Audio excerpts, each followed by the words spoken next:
Namo Tata Namo Bhagavato Namo Arahato Namo Tammasambuddhassa Namo Tata Bhagavato Arahato Tammasambuddhassa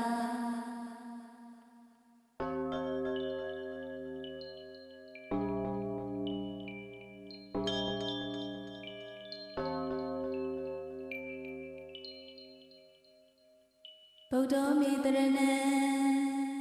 Inyanati Buddha Dharana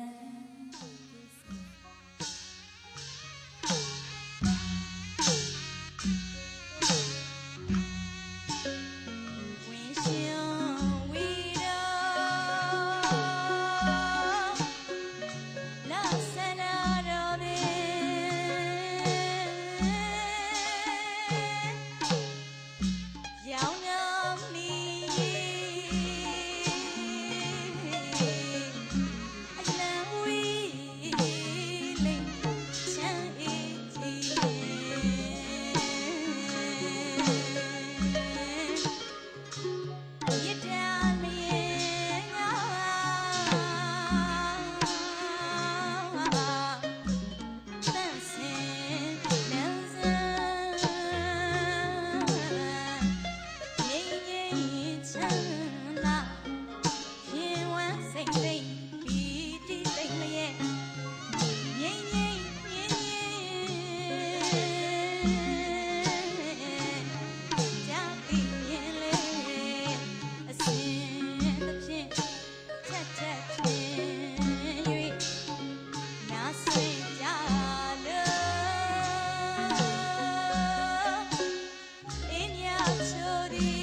Hãy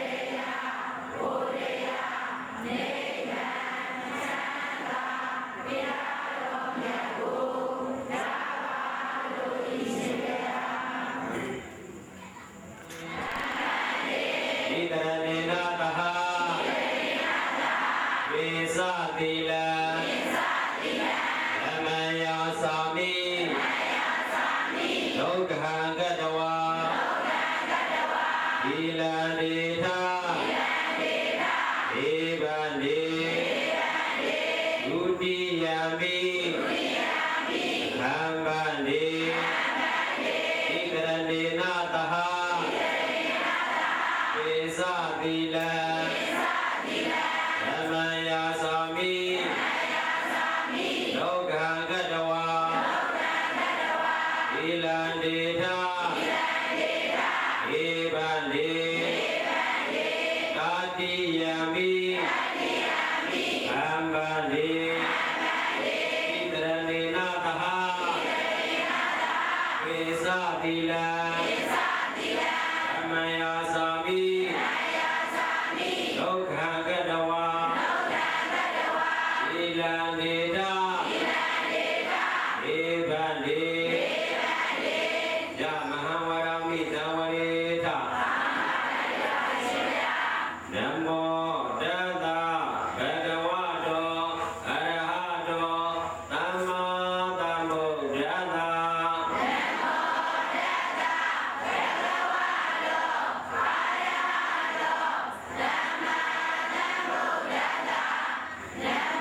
Ghiền Mì Gõ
để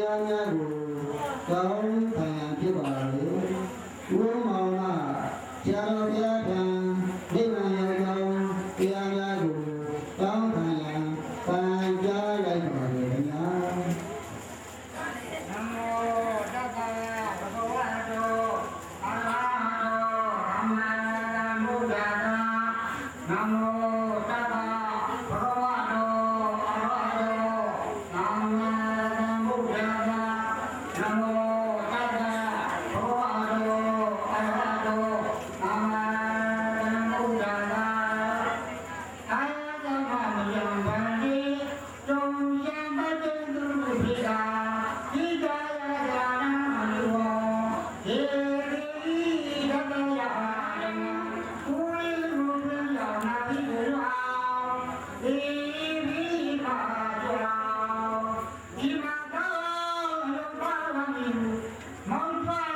Buddha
ဦးဇင်းတို့ဒီတရားနဲ့ဆရာတော်ပေါင်းပေါ့နော်ဒီတရားနာပေးတဲ့ဒီအပါဝင်အားလုံးပါတန်ត្រာပြီးသွားနေတယ်ဟုတ်လားတန်ត្រာပြီးသွားနေတယ်ပေါ့နော်အဲ့လိုတန်ត្រာပြီးသွားနေတဲ့အချိန်မှာပေါ့နော်မာမလုံးမိအောင်အားလုံးနဲ့မာမလုံးမိအောင်ဒီမှာရပါမယ်အဘောအောင်ဒီတောင်းပါပါလေမာမလုံးမိအောင်ဒီမှာရပါမယ်အမားလုံးမိအောင်လည်းပါလေကိုပြန်ခံရမှာတော့ရနော်အဲ့ဒါဒီတရားပဲကိုဒီသုံးလောကထောတာသတ္တဝိဒကရဲ့လက်တော်ပြရဲ့ကိုသိဖို့ပြည့်နော်တရားဒေသနာစဟောပါမယ်စဟောမယ်ဆိုတော့ဒီတန်ត្រာပြီးသွားတဲ့အချိန်မှာပေါ့ဦးဇင်းတို့ကမှဦးဇင်းတို့ကလည်းတန်ត្រာပြီးသွားနေရပဲကောင်းမှုမကောင်းမှုသိရမယ်ဘာလို့သိရမှာမလဲကောင်းမှုဆိုတာကုသိုလ်ပေါ့နော်ကောင်းမှုဆိုတာဘာပါလဲကောင်းမှုဆိုတာကကောင်းမှုမကောင်းမှုဒီမျိုးကိုပြကြပြီးသိရမယ်ဒီမျိုးပြကြပြီးအောင်မြတ်စွာဘုရားဘယ်လိုဟောခဲ့လဲဆိုတော့ဒီလိုဓမ္မပဒမှာပေါ့နော်ဓမ္မပဒမှာဒါလေးကိုဟောခဲ့ပါရဲ့ဒါလေးကဘယ်လိုလဲဆိုရင်ယံကမံခြင်းမှုကတ္တဝါပြုပြီး၍အလိုတပတိနောင်တတပံပူဇာရတတ်၏အခြင်းမှုကိုပြုပြီးတော့သူကနောင်တတွေရတယ်နောင်တတွေရတယ်ဆိုတော့ကောင်းမှုပြုတာလားမကောင်းမှုပြုတာလားတခါခုနကကောင်းမှုပြုတာကောင်းမှုပြုနောင်တရအောင်မလားမရဘူးနော်ကောင်းမှုပြုမှလားနောင်တရမှာအဲ့ဒါတော့ဘုရားကဓမ္မပဒမှာဟောတာလေဒါလေးကိုရှိပါယံကမံခြင်းမှုကိုကတ္တဝါပြုပြီး၍အလိုတပတိနောင်တတပံပူဇာရတတ်၏အတုမူခောမျက်ရည်ကြသောမျက်နာရှိသည်ဖြစ်၍ရောဒံတော်မူကျွလျက်ယနာကမ္မနာအခြင်းက၏ဝိပါကဝိကတ်ကိုပတိဒေဝတိပြဝေရ၏ကတံပြုအပ်ဖြစ်သောတံကမ္မတို့မကောင်းမှုကံသည်နာတာလူမကောင်းသည်သာသည်ဤသည့်သောဘဂဝါဘုံ၆ပါးတကယ်ဘုရားရှင်ကိုရောမြတ်သည်အဝေါဇာကရုဏာရှိတာမေတ္တာအပြင်ဟောကြားတော်မူခဲ့ပါပေတည်း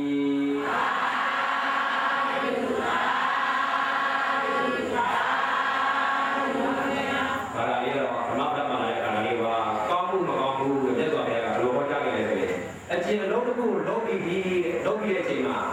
နောင်တတွေရတယ်ပေါ့ငါလုံးပြီးတာမှားလေခြင်းဆိုပြီးတော့အဲ့လိုနောင်တတွေရမယ်ဆိုရင်ပြီးရင်သူစဉ်းစားလိုက်တိုင်းမျက်ရည်ဘောပေါနဲ့ကြာနေတယ်အဲ့လိုအကြောင်းလေးချက်တွေကိုမြတ်စွာဘုရားကအကုသိုလ်မကောင်းမှုလို့ဖိတ်ထားတာပါလေဘယ်လိုပြောချက်လဲပါလဲအကုသိုလ်မကောင်းမှုကိုအကြောင်းလေးချက်နဲ့မြတ်စွာဘုရားကဖိတ်ထားခဲ့တယ်လုံးပြီးတဲ့အချိန်မှာဘာဖြစ်လဲနောင်တတွေရနေတယ်အဲ့လိုနောင်တတွေရပြီးတော့စဉ်းစားလိုက်ရင်ဘာဖြစ်လဲမျက်ရည်ဘောနဲ့ကြာနေတယ်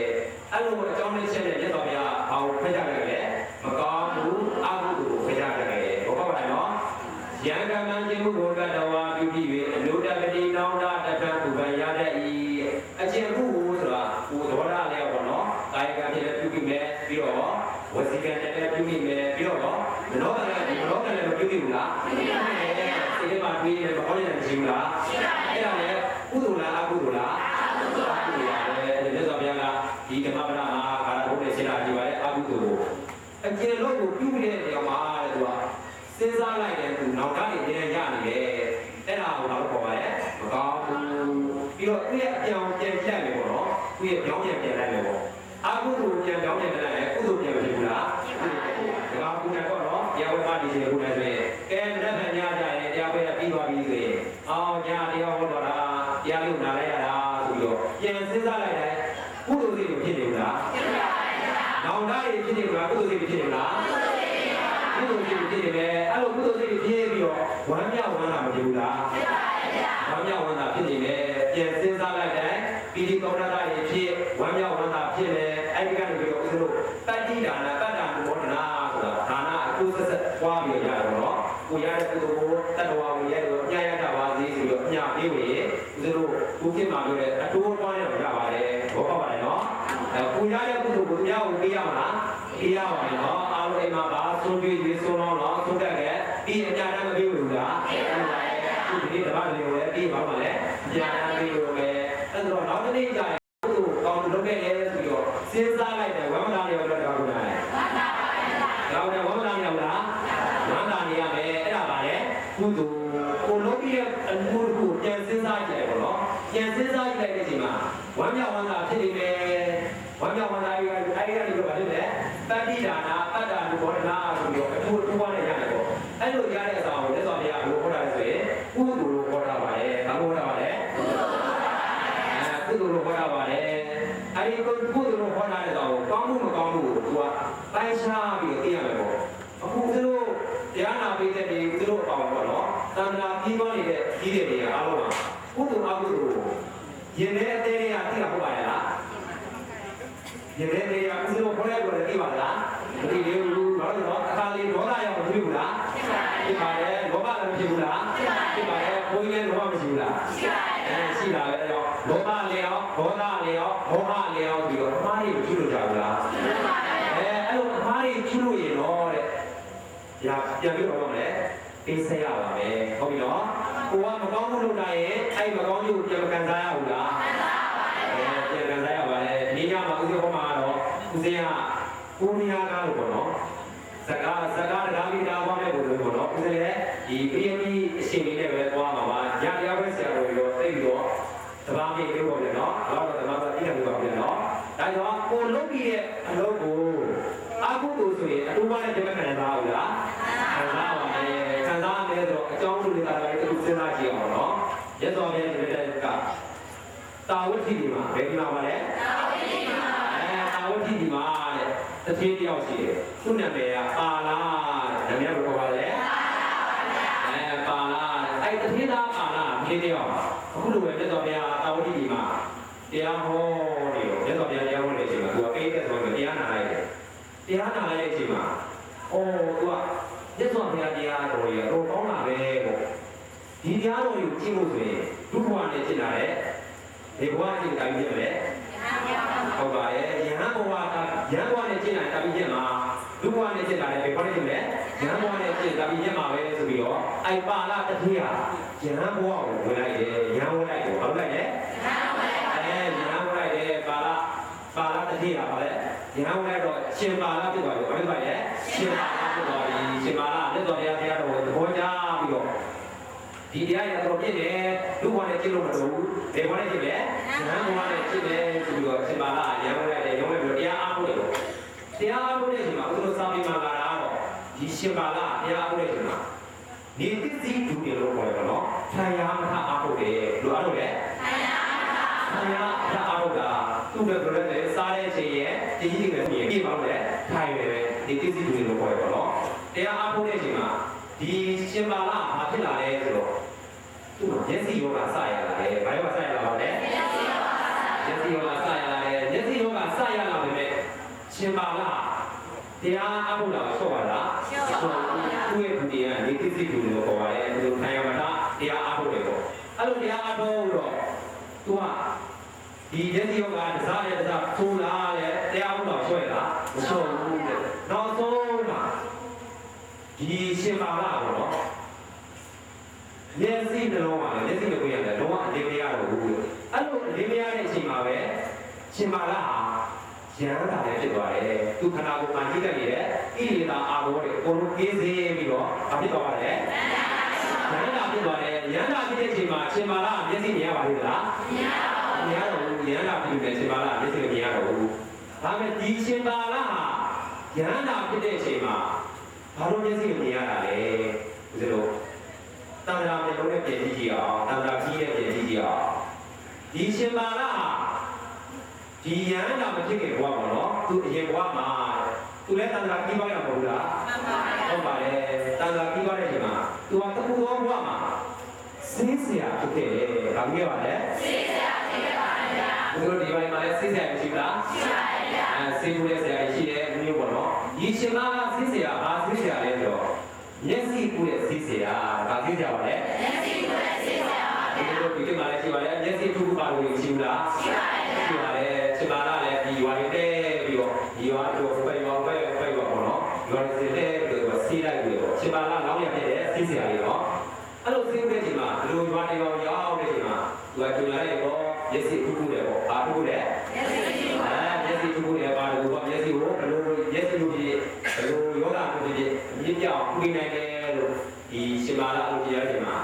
မျက်စိယောဂလည်းလာပြီးတော့ပြရတယ်ပေါ့အဲ့ဒီမှာလူသမီးယောဂမျက်စိယောဂဝင်လာတာပြတယ်သူကလာပြပါတယ်လူသမီးယောဂလူသမီးယောဂမျက်စိယောဂဝင်လာပြတယ်အဲ့လိုလာပြတဲ့ချိန်မှာရှင်မာလာလောင်းရဖြစ်တဲ့ဒီစိတ်ဆက်ရဲ့ပြရတယ်ဒီမျက်စိယောဂရဲ့အချိန်လေးသူရဲ့စိတ်ကြီးအချိန်ပေါ့နော်ဒီမှာအမပေါ့ယောဂပြတာလောက်ကြရဲပေါ့မျက်စိချိန်တော့လောက်ကြရဲမျက်စိတိမ်ဆွဲတာလောက်ကြရဲပေါ့လောက်ကြရဲပေါ့ယောဂမျက်စိရဲ့အချိန်လေးကိုကြည့်ပြီးတော့ရှင်မာလာလောင်းရဖြစ်တဲ့စိတ်ဆရာလေးကအာမခံလိုက်ဘာလို့လဲအာမခံလိုက်တယ်တော့လေသူ့ရဲ့မျက်စိယောဂကိုအချင်းပြောက်အောင်သူကုဝေးတယ်လို့လည်းအာမခံလိုက်တယ်အဲ့ဒီအချိန်မှာဒီတရားနာမိတဲ့စဉ်းစားကြည့်ပေါ့ဒီမျိုးသမီးတွေကနေပြီးတော့အာမခံလိုက်တယ်ဆိုတော့သူဘယ်တော့ဝတ်လာလိုက်လဲနော်ဦးဇင်းတို့ဂိုင်းအောင်လာပဲဖြစ်ခေါင်းလိုက်တာပဲဖြစ်ကိုယ့်ရဲ့တကယ်ကြီးတွေကတော့ရောဒီကိုကြီးလေးတောက်လိုက်ဒီဘိုင်ကိုလေးတောက်လိုက်ဆိုရင်ငါတော့ပျောက်သွားတာဆိုရင်သူအားမရှိပါဘူးလားအားရှိပါတယ်သူလည်းဒီမျိုးသမီးတွေကဝန်စားကြည့်လိုက်ဒီမျိုးသမီးရောကလည်းဘယ်တော့ကြောင့်ဆိုလဲဆိုရင်ဦးဇင်းတို့ရွာတွေမှာလည်းပြောကြပါတယ်အဲ့ဒီလူနာကတော့ဆရာဘောင်းကိုစုံနေပြီးတော့ပြောလားဆရာဘောင်းကိုစုံနေပြီးတော့တတ်တာဘူးအဲ့ဒီယောဂတွေကတော့သူလည်းသူ့ရဲ့ဒီယောဂကဆရာဘောင်းကိုစုံနေပြီးဘုရားစီကအတူတူဆရာလည်းပြတယ်ပြောအောင်ဒါကဒီကရောက်ပြီလေရှင်မာလာလောင်းရဖြစ်တဲ့စီးဆရာကပြောတော့လေအာမခံလိုက်ရင်အပြောက်အချင်းပြောင်းကူးနေတယ်ဆိုတော့အဲ့ဒီမှာစကားပြောပြီးပေါ့ဘာစကားပြောမှစကားပြောတယ်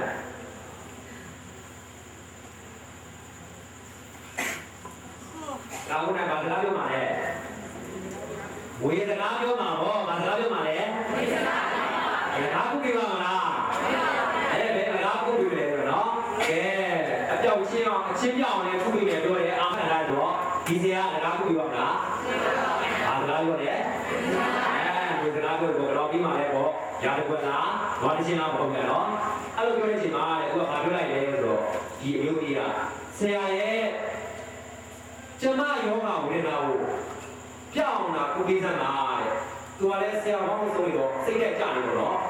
ကျမယောဂမျက်စိယောဂပြောင်းကုပိသနာတဲ့ကျမကြည့်ရဲ့စီးစိမ်တွေအကုန်ပုံပေးတဲ့အပြင်လူကိုယ်တိုင်ကြုံခံရမယ်လူပြီးရမယ်လူပြီးရတယ်နော်ဒီလိုကမှစဉ်းစားကြည့်ဒီလိုကမြန်မာစကားမရှိဘူးလားမြန်မာစကားကြည့်တယ်ဘာလို့ဆိုတော့နှုတ်လုံးကြုံချေးဆိုတဲ့စကားကြည့်တော့မြန်မာစကားကြည့်ပါလေမရှိပါနဲ့နှုတ်လုံးကြုံချေးတုတ်ကြီးလုံးလိုက်ပြီဆိုတော့လေကြုံနေတာကြည့်ပါလေအခုဒီကမှအောင်လိုက်ပြီလေတုတ်လို့သွားပြီတာနေပေါ့ဘာလို့ရှင်းဆိုလဲဘာလို့ရှင်းပေါ့ရာဘက်ဆိုလဲရာဘက်ပေါ့ပြန်နော်ဒီရေးစီကြောင့်ခုပြမယ်တော့ပြရမယ်ပေါ့နှစ်သိန်းဆိုလဲနှစ်သိန်းပေါ့အဲ့ဒါတော့ပြောလိုက်ရဲ့ကျမယောဂကပြောင်းအောင်ခုပြပါဆရာဘာလဲကျမအရှိရဲ့စီးစိမ်တွေအကုန်ပုံပေးတဲ့အပြင်ဘာလို့လဲကျမကိုယ်တိုင်လူကြီးပြရမယ်ကျုံကံရမယ်ပြောလိုက်တော့အဲ့ဒီတော့ဆရာကပြောတယ်ရှင်ပါလာလောင်းနဲ့ပြည့်တဲ့စိတ်ဆရာကြီးအာဒါဆိုရပြီသူကလည်းဘယ်လိုလဲအကောင်ဆုံးမျက်စိယောဂပြောင်းတဲ့စီကိုပေါ်ဆက်လိုက်တယ်ဒီစီကိုပေါ်ဆက်လိုက်ရဲ့မျက်စိယောဂပြောင်းတဲ့စီကိုပေါ်ဆက်လိုက်တယ်ပေါ်ဆက်ပြီးတော့သူကဒီရုပ်တွေကိုစိတ်ခတ်ပြီးတယ်ပေါ်လေမျက်စိခတ်ပြီးတယ်ခတ်ပြီးတော့တစ်ပတ်လောက်စောင့်ကြည့်ရောတစ်ပတ်လောက်စောင့်ကြည့်ရောရေလုံးက အချိန်ကြီးတော့ကောင်းလာတယ်မျက်စိရေးလာရေဘောဝါဒမြင်ရတယ်ခုတည်းတော့ဒီနေ့ရှိနေလာပြီတော့တရားနာခဲ့တဲ့စဉ်းစားကြည့်ပေါ့မျိုးသမီးတွေကနေရေနဲ့တွေ့တယ်ဝမ်းမတာဘူးလားမျက်လုံးမြင်ရတာနော်မျက်လုံးမြင်ရတယ်ပြည့်နေမြင်လာပြီတော့ဝမ်းမတာဘူးလားဝမ်းတာပြီးတော့ဒီမှာဖြစ်မှာလဲဘာလို့လဲချင်းရစီစီလည်းမလုပ်နဲ့အပေါ်လည်းပုံပြရအောင်မယ်ပြီးတော့မလုပ်အောင်လေကျွန်းလဲခံအောင်လေလိုပြတော့မယ်ဆိုတော့လိုလုပ်တယ်အဲ့တော့တရားနာပြီးတော့ပြီးကြအောင်ဘုန်းဒီကျုပ်တင်တာတိုက်ပြီးလို့ပဲတရားနာပြီးတော့လိုလုပ်တယ်ကတည်းကဒီကြောင်လုပ်တယ်ဟုတ်ပါရောသူတို့ပြီးလို့ရတယ်နော်အဲ့လိုကြီးဆရာနောက်တပတ်လောက်နေတော့ကဲမျိုးကြီးပေါ့နော်ငါညီမအချိန်နဲ့လေပေါ့ရစီညာလာတော့သူကဘယ်လိုလဲဆိုတော့ဆရာရဲ့ဆရာစီကလည်းမှမျက်စိကပုံကျိန်းသွားတယ်နော်အစောကပြီးပြောလို့ရတာနော်ဆရာစီကလည်းမှဖြစ်လေပုံကျိန်းသွားတယ်မျက်စိကပုံပြီးတော့မမြင်ရတော့ဘူးဆိုတော့သူကမလဲနိုင်ဘူးလားမနိုင်တယ်ဒါပေမဲ့ဆရာသိတယ်လေသူတို့လည်းနားလေဘာလို့လဲဆရာလုပ်နေတာမျက်စိကူပြီးတော့စိတ်ကူစားနေတာပေါ့နော်အဲတော့ဒီချိန်မှာသူကဆရာကဘာဖြစ်သွားလဲဆိုတော့အဲ့ဒီမှာစိတ်ပိုက်စရဲတွေသွားတယ်ပေါ့သူကလည်းရှင်ပါလာလောင်းရဖြစ်တဲ့စီးဆရာလေးတယ်နော်စိတ်ပိုက်စရဲတွေသွားတယ်ဆိုတော့သူတို့ပါဠိလိုပြောမယ်ဆိုရင်တော့ဒုက္ခစိတ်ပေါ့ဘယ်လိုဆိုလို့ခေါ်လဲဒုက္ခစိတ်ကျင်မာတဲ့စိတ်ပေါ့နော်ငါကသူ့ကိုသေနာထားပြီးပြီးတယ်သူကငါ့ကိုဘယ်လိုပြောရအောင်လဲပြီးတော့သူ့စိတ်ထဲမှာဖြစ်တယ်ဘောဓာရီထွက်တယ်ဘာဖြစ်လဲ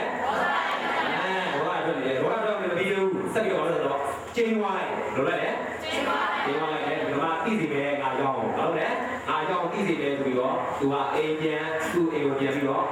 သူ့မျိုးမျိုးနဲ့တိုင်နေတယ်တိုင်နေပြီးတော့မှအောက်လိုနေရွက်ပေါ့နော်သူပစ္စည်းပြရမှာကြောက်လို့သူကိုယ်တိုင်မဖြစ်တယ်ကျုံကားမှာကြောက်လို့လူကြီးမှာကြောက်လို့ငါ့ကိုနေတယ်ဆိုပြီးတော့ဒီကမှာတော့သိစီပဲဒီမျိုးမျိုးသိစီပဲဆိုပြီးတော့မာစီပေါ်ဆက်လိုက်တယ်ဆိုရင်မျက်စိကန်းစီရဲ့စီကိုပေါ်ဆက်လိုက်တယ်မာစီပေါ်ဆက်လိုက်လေသူတို့တရားနာပြီးတယ်တရားလည်းပြီးစရာပေါ့နော်ဟိုပုတ်ဝေးပုတ်တာမဟုတ်ဘူးနော်ဆရာကြီးပိုက်ဆရာကြီးပိုက်တယ်ရဲ့ဆရာကြီးဦးဇင်းတို့လည်းပါတယ်မာလိကကြီးကျောင်းဆရာကြီးအားလုံးပဲသူတို့ကဒီလူတွေရဲ့အပေါ်မှာဩဇာတက်အောင်ရှိဘူးလားရှိပါတယ်ဗျာဒီလူနာဆိုတဲ့ဒီလူနာကဒီဆရာကိုအသက်ပုံကတ်ထားတာမဟုတ်လားဒီကမားကြီးဆိုလည်းကိုတရားပဲဟောပြီးဆိုဒီဘုန်းကြီးပြောတဲ့တာကိုဆရာဟောပြီးမရောဘူးလားဟိုရတယ်အဲ့လိုဘုန်းကြီးကမာယုံဟောပြီးဆိုရင်ဒီကမားကြီးရောက်တယ်အားရောက်ပြီရောက်ပါလေအောက်ရောက်ပါရောက်ပါလေအောက်ရောက်ပါဦးဇင်းမလည်းဒီကမကြောက်ဘူးလားကြားတယ်ဓမ္မလေးကမှလည်းဒီကကြောက်တယ်စီးဆရာကလည်းဒီကမကြောက်ဘူးလားသူတို့ကလည်းအသက်ပုံကတ်ထားတာကိုယောဂကျွမ်းနေပြီဆိုတော့ဆရာအသက်ကဆရာလည်းထဲမှာမရှိပါဘူးမလွတ်ရဘူးလားလွတ်ရတယ်ဒါကြောင့်စီးဆရာကြီးစိတ်မိုက်စိတ်ရဲဝင်လိုက်ဆိုရင်လူပေါင်း100လည်းဖြစ်တယ်1000လည်းဖြစ်တယ်1000လည်းဖြစ်နိုင်ဘူးလားဖြစ်နိုင်တယ်ဦးဇင်းကဓမ္မလေးလိုက်လည်းအမှားဟောလိုက်ဆိုရင်မဖြစ်နိုင်တယ်တရားနာပြီးတော့ပြောရမယ်ပြောမယ်အောက်သွားမှာအမားကြီးသွားဟောလိုက်ပြောမယ်အောက်သွားဟောမှာဒါကြောင့်ဒီရှင်ပါလာလောင်းရဖြစ်တဲ့ဆေးဆရာကြီးကစိတ်လိုက်စီရဝဲပြီးတော့ဘာလို့လဲမျက်စိကန်းတဲ့ဆေးကိုပေါ်ဆက်လိုက်တယ်ဘာဆေးပေါ်ဆက်လိုက်ပါလဲမျက်စိကန်းတဲ့ဆေးကိုပေါ်ဆက်ပြီးတော့သူကအဲ့လူကြီးပြန်တော့မတက်တာဘူးလားလူကြီးရဲ့ငါးချေပေါ်တော့မှတ်မှာပေါ့နော်မတက်တာဘူးလားမတက်တိုင်းဒီစင်းလေးပြောင်းခလိုက်သူခလိုက်တဲ့ဆေးကဘာဆေးလဲ